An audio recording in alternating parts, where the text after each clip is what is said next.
in studio. Ladies, good morning. Good morning. It's a pleasure once more again to sit in your beautiful studio. And we want to say hats up to your team and our own dear sister, the DG, Okay. Estella Liberty. You guys are doing wonderful. You guys are doing well. We're sitting in a good atmosphere. So we want to say thank you for inviting us to your studio. Thank you. Let's hear from you, Shreya. Yeah, once again, I want to say good morning to our listening audience and our viewer around there. And thanks to the management of the ELBC. And I'm proud that a female is handling this station very, very well. And she Yep. did extremely well Yep. and continue to do. Thank you guys for inviting us over. And we are humble and we are here to discuss the issues. Thank you. Let me hear from Ruth Bayoga. She's the Vice Chair for Gender Affairs. Thank you. I'm Ruth Bayoga, Vice Chair for Gender Affairs. I want to extend my thanks and appreciation to my dear sister, Estella Liberty, for the numerous work she has done to this place, to develop this place. I was so impressed when I saw the place. And this is why we are pushing for more women to be in a position that we know they will be able to do good, they will be able to promote the interest and the image of the government and the president. So we want to say thank you for the time, and we are here to discuss few things to our listening audience and to the women of Liberia. Thank you. Why we are here. Thank you. Let me first start off with Madam Davis, the SG. Tell us the women's league. You know, we always hear about the youth league, and many times we interacted when we were active with the youth league. But now the women's league is coming into the picture now. For you used to hear the youth league all over the place, from one station to another. Is it that the women's league trying to come back to the fore? Okay, thank you so much for that beautiful question. You know, we just came from our convention. Okay. And we are a new breed of leader that is in charge of the Revolutionary National Women's League. And we come with new dynamics, new vision. And we want to say thanks to our former chairperson, Famata Rosler, and the team. Okay. They did extremely well. And where they stop is where we are taking the women's league from. Okay. So we went to our convention and we was elected. And today we are here to propagate the message about the women's league in the CDC, because we have two major auxiliaries in the CDC as per our constitution. The Revolutionary National Youth League, where I serve as vice chair for administration there. Yep. And we have the Revolutionary National Women's League. So those two organs of the party is the heartbeat of the party.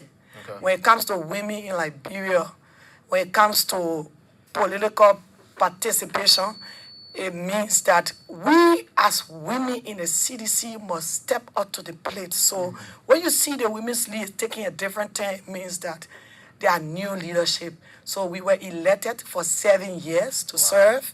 So we are making sure that we bring women on board. So when you see the new dynamics of the Women's League, do not be surprised, because you see Jojo serve as vice chair for the Revolutionary National Youth League, serving as the Secretary General for the Women's League. Yeah. You see Musu Soji, she's a vibrant firebrand cadre. You see Ruth Bayoga came from Maserado too. So we are a new breed of women, a new breed of leadership that taking the authority to make sure that the women of the CDC in Liberia support His Excellency President George Manuel as second term bid. Great. Let me hear you, Shreya.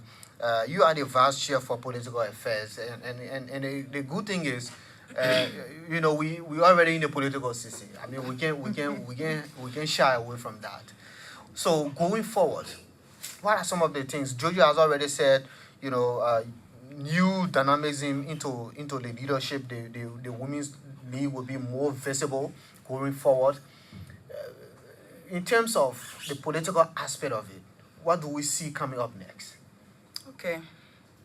In terms of the political aspect of the Revolutionary Nationalist Women's League, we try to decentralize our engagement into the 15 counties. Okay.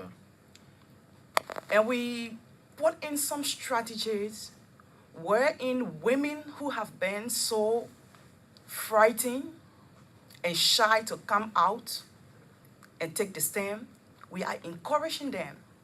Because CDC is a party that deals with structure. It is one of the most structured parties we have existing in the Republic of Liberia. And you find out that there are many females out there who has the charisma, the energy, and the zeal to do those things, but they haven't found people who will help them, encourage them to muster the courage to come on board. So when we talk over it, we bring new ideas to the table that we are reaching out to those women that are out there who believe in President Weah's leadership, but yet still they haven't been given the opportunity to serve in position where they will be able to showcase themselves and be able to win people over for CDC. So we move into the communities and say, look, my young lady, my sister, we see some potential within you. You can be one of the person out there who will be propagating the issues of the Coalition for Democratic Change and propagating the issues of women, because this president has been one of the presidents who have given women the opportunity in his government and in our political space. Gone are the days where women will find themselves in the kitchen just preparing breakfast and taking care of the kids. It is a good thing. But we as women of the Republic of Liberia, we have to find ourselves in the political space. So we have bring people on board who were not part of structure within the party. Even people who were not seditionists have found interest in becoming seditionists because of our own exposés and our own strategies we have brought to the table. And trust me, you have just witnessed the president nomination and you saw the number of women that were out there. These people, they were not just sedition. They were opposition who have decided to cross over. So that's the issue that we have tried to reach the political debate to the looks and canon of the country in our slum community, in our school, as far as in our churches. When we even sitting close by one another, how are you, my dear? Can we have a message has no boundary. It has no boundary right now. I mean, we saw Muslim women. Yes. In the crowd with their hijab as well. Yeah, that's was something strange for people to see, because normally you couldn't have seen such a thing happen over the years. But we decide to break every boundary of religion, to break every boundary of you are a woman and you belong in the kitchens. And when we went to these women, they were so excited. And they said, this is the time for us to wake up, because this has to do with the future of our children and our born children to come. If we sit and become dormant, our children's future will be gambled by people who don't understand what the country needs. And the women, I can say, they are prepared and their voices are going to be heard through the Revolutionary Nationalist Women League. Okay. Let me hear from you, Ruth. Okay, thank you. Like my colleague said, when you look at our structure, we did not go into it because of one side.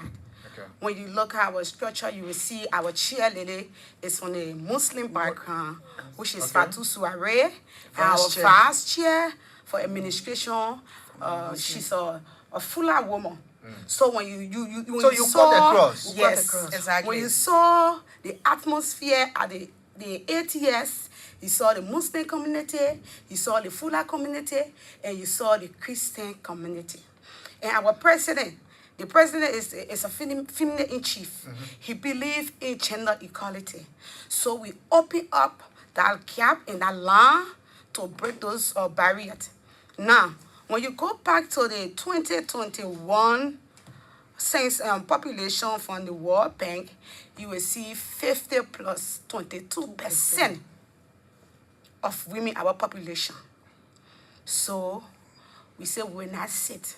Yeah. Look at the president, the appointed position. Yeah.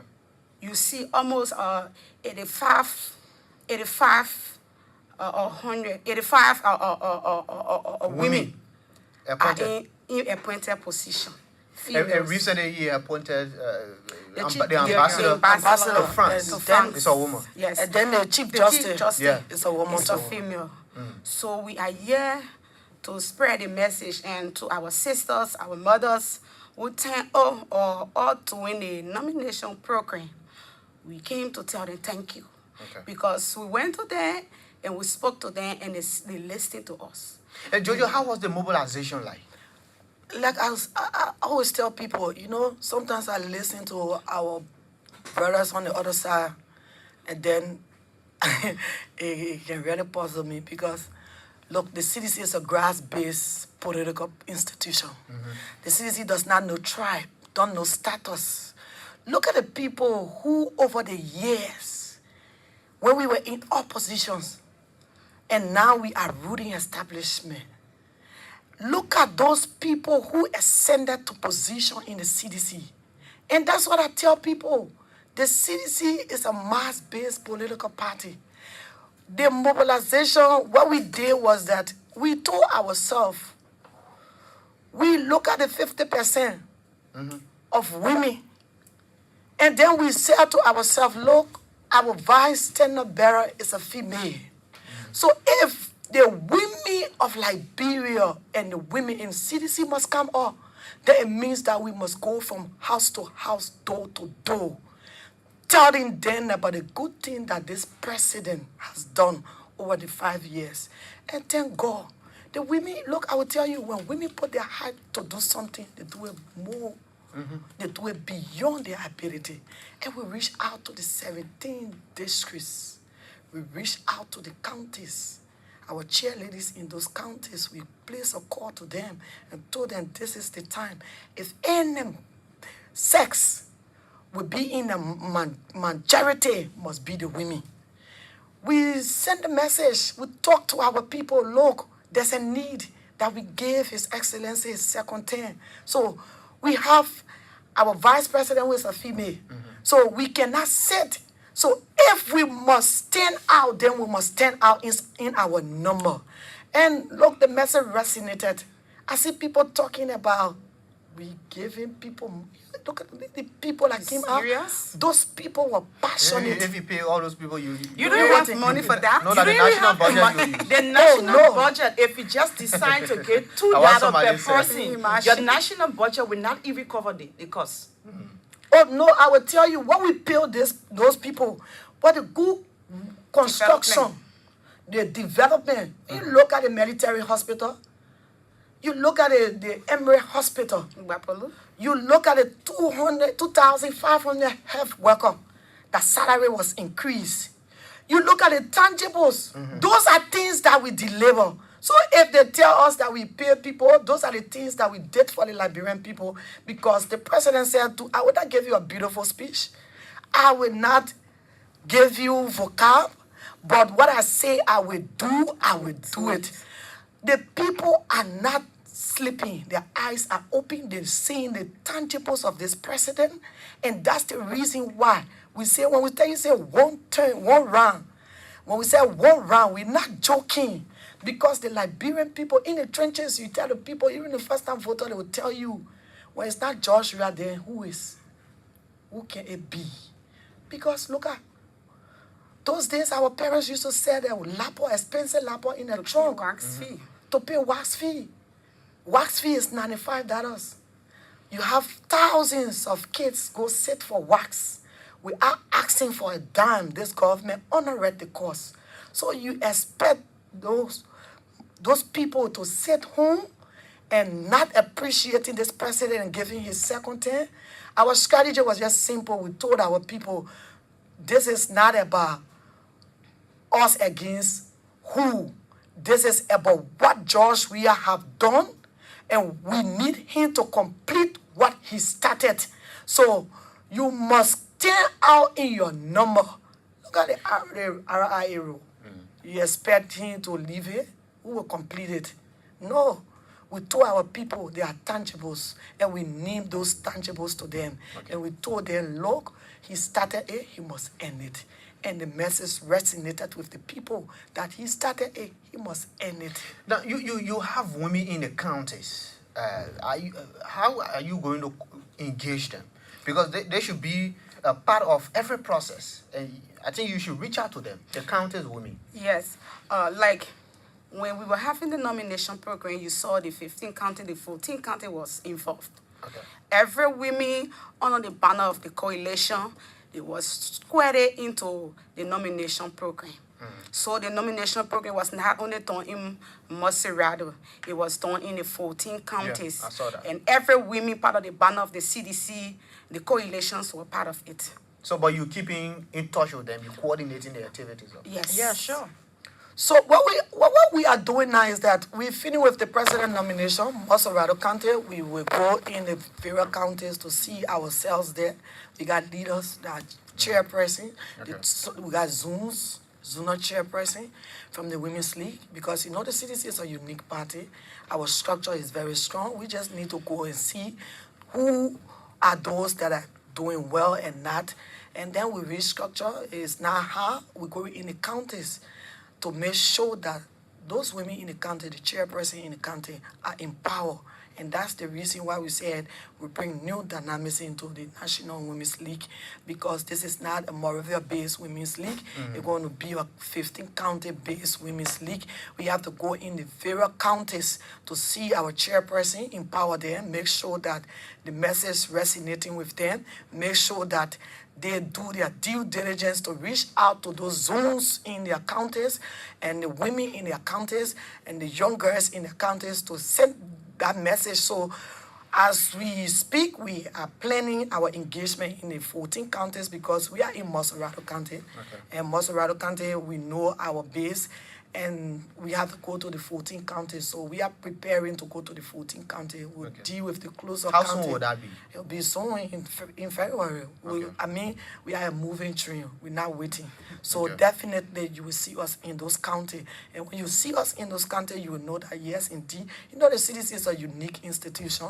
And one good thing about us is that we understand the political corridor, and also too, our political leader taught us.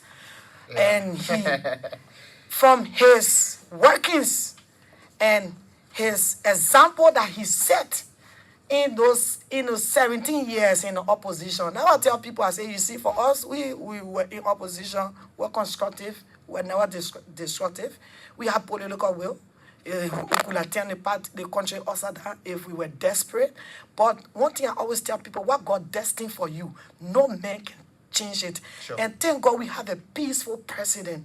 And that's the reason why he is going to be elected overwhelmingly in this year, October 10, because we are going in the trenches. We are not going to sleep. We are not going to leave no stone unturned. Every woman or girl will be part of this president re-election. Female first-time voters. I know there are first-time voters, but there are young girls, young women. Are you considering engaging them? They are a demographic by itself. They are a set of group where you engage them. I mean, they come with something special. Yes, when we are targeting women, first-time voter, that means they has already reached the age of 18. Sure. We are not just looking for our mothers or there.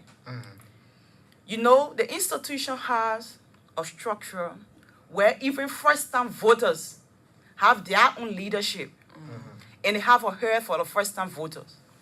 We have engaged them, and we are working along with them, because those first-time voters, you have both gender. Yeah. You have the male and the female counterpart.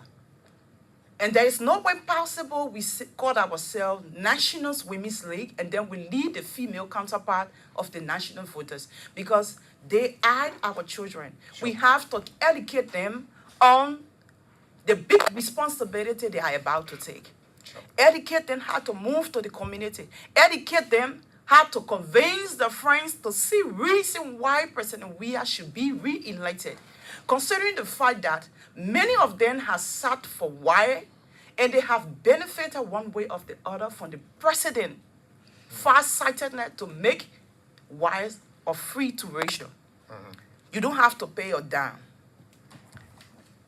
So these people are excited. Okay. These people are overwhelmed. Till you will hear them, they even create their own slogan that they were 16 years, few years ago, but now they have reached 18 years. So they promised him that when they reach 18 years, they will vote for him. So whether they like it or not, they have resolved on uniting themselves to re-elect President Weah. And one thing I want to say before we move forward, this morning we came personally to show gratitude to our women, our mothers, our sisters, and our daughters out there who turned out in the numbers to send a message to the international community and to send a message to the weak position that there is no other political party exists in the Republic of Liberia except the Coalition for Democratic Change. And there was no way else they could express that except by turning up in the numbers. We say to you clear message that we really, really appreciate that.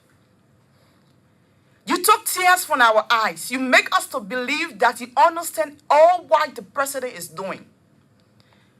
Our mothers stand up in the number because he took them from the sun and put them to a comfortable and befitting place where they can go and sell the market every day.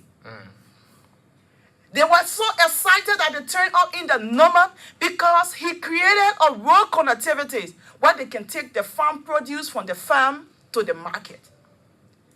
They turned up in the number because he took the burden from them of paying wise fee and he said, it is not my responsibility. You don't have to bother anymore.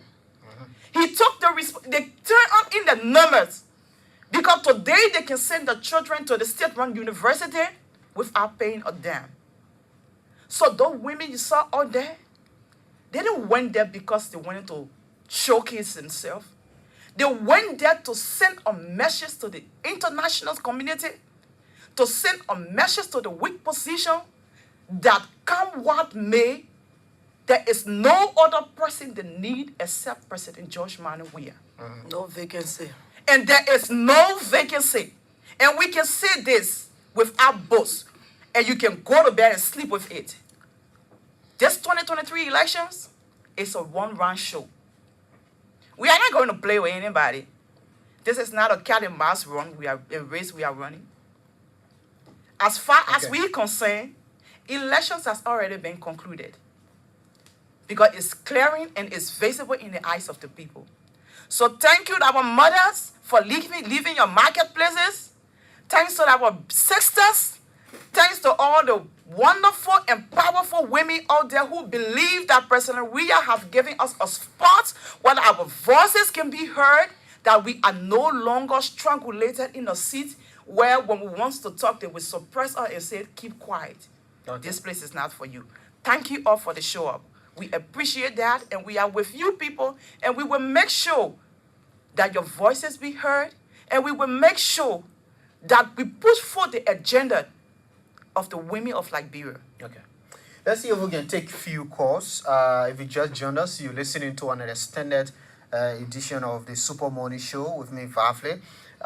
We have as my guests from the National Revolutionary Women's League of the CDC, Shriya Musu Mobolu. She's the Vice Chair for Political Affairs. Josephine Davis, the Secretary General, the National Women's League, the CDC, and Ruth Bayoga, the Vice Chair for Gender Affairs. They are my guests this morning on the Super Morning Show. Let's hear from this caller. Good morning. Good morning. Morning. What's the name? My name is Christopher D. Kenneth from the National Youth League of the Coalition for Democratic Change.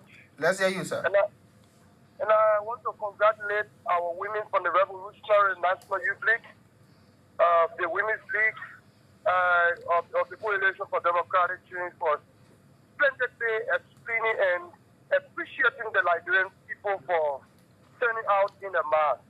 We too, we appreciate them. All of the young people of Liberia, we appreciate them. We are proud of them. And let us all join the wagon to preaching the message for voter registration and driving the way to make President we are one round victory possible in October 10th, 2023. Thank you very much. Thank you. Thank you so much. Call us on 0800514-096. Let's hear from this person. Good morning. Good morning. Morning. What's the name? My name is Elijah. I call from Stephen Tower Estate. Go ahead. Yeah, I want to be grateful to the women in studio for their deliberation this morning. Yes, what they say on the radio is all that we all, that some of us, we are not partisan of CDC, but we see we go around. Like for me, I'm a driver. I drive for NGO. We see the workings of the president in this country. To be fair enough, if Liberians will just see what this man has done around the country, because some of us are traveling around the country, we see what he is doing. If Liberians will just be fair enough to vote this president for the second time, I want to believe that Liberia, in the next 6 years, we can compare ourselves with some of the countries that we made reference to and right. So I'm encouraging them to not slow down. Let them continue to propagate the messages that they are carrying. Okay. Thank you very much for even entertaining them in your studios. Thank you. Thank you for affording me the time also. Thank you. Thank you so much. We can take a call and go back to... good morning. Call us on 080514096, 080514096, and be live. If not, we'll go back to you, but we'll start with you, Ruth. Your parting comments. All right, thank you. To our women out there, the great women, we want to be part of the election, to be in the house of the legislator. We are encouraging you people. Our doors are open, and our president is a female in chief who believes in promoting gender equality.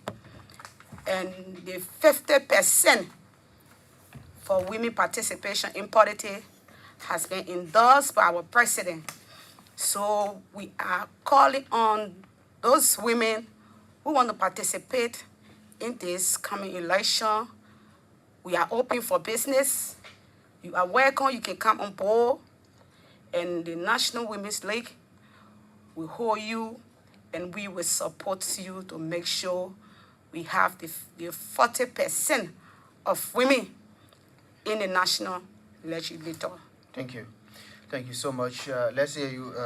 I think you will be the last, Jojo. Let me come back to Shuya. Yeah. Yeah, before we take our leave, I want to appreciate all citizens out there. We are sharing and true supporters of the Coalition for Democratic Change for all of the work, mobilization you put in ensuring that February 4th was a success. And hands up to the national chairman, Honorable Moduba K. Modu, and our powerful chair lady of the Revolutionary Nationalist Women's League, Fatou Soare, and also our Monserrato leadership and our Monserrato women. We say thank you all, because this is a teamwork that cultivated this success. It is only your hard work and your dedication and your mobilization that you have put into place that make this program successful. So we must give a man a flower while he's alive. We say thank you. Thank you so much. The zeal and energy you brought to the table, let us keep it up and let us maintain it in order for us to have a successful 2023 elections. Thank you, thank you, thank you so much, Shreya. Let's come to you, Madam SG. Okay, we want to say thanks to His Excellency President George Weah for accepting our nomination. And we want to say thanks to the Vice President and the coalition for coming together again and preparing for this October 10 election. We also want to say thanks to the Global Chairperson, Modubake Molu, for that splendid job, and the executive members of the Coalition for Democratic Change. We want to say thanks to our dynamic, the arrowhead of the Revolutionary National Women's League, Honorable Fatou Soare. Thank you for that brilliant ideas. Thank you for keeping the women. Thank you for the support. Thank you for all of those strategies that we use. We also want to say thanks to Monserrato Kante, the chairperson, Nora, and her chairladies in the 17th district. We want to say thanks to our county chairpersons, because as we were moving to the ATS, the 14th county was engaged, and we saw the output of women, and we saw the turnout of women too. We also want to say thanks to seditious supporters. We want to say thanks to the young people, the young women. We want to say thanks to our mother for coming out in their number. We want to say keep the torch burning. This thing will end 2024 January when George Weah is inducted into office. We have just tapped the ball. The ball will be sent us soon. Yes, we just tapped the ball. The ball will be sent us soon. And we want to say to our first-time voters, thank you for the brilliant job. We know that you are on fire, and we know what you can do and what you did 2017. And we want to say thanks to everyone, the council, the other council. We want to say thanks to our musicians. We want to say thanks to the security, battle cry. We want to say thanks to everyone for that wonderful job. Like I said, let us keep the torch burning, because 2024 will be the induction of His Excellency President George Weah. We also want to say thanks for the time given to us. We will be back here. As we leave, we are going to the counties to make sure that our women in those various counties are engaged with their people in the various zones. We want to say thanks to ERBC for the great job, and keep the torch burning. And we want to say thanks, Amanda! Way too. Thank you. Well, she's Josephine Davis, the Secretary General of the National Revolutionary Women's League of the Congress Coalition for Democratic Change. You also listen to Ruth Bayoga, the Vice Chairperson for General Affairs, and Shreya Musu Momolu, the Vice Chair for Political Affairs. They've been my guest on the last segment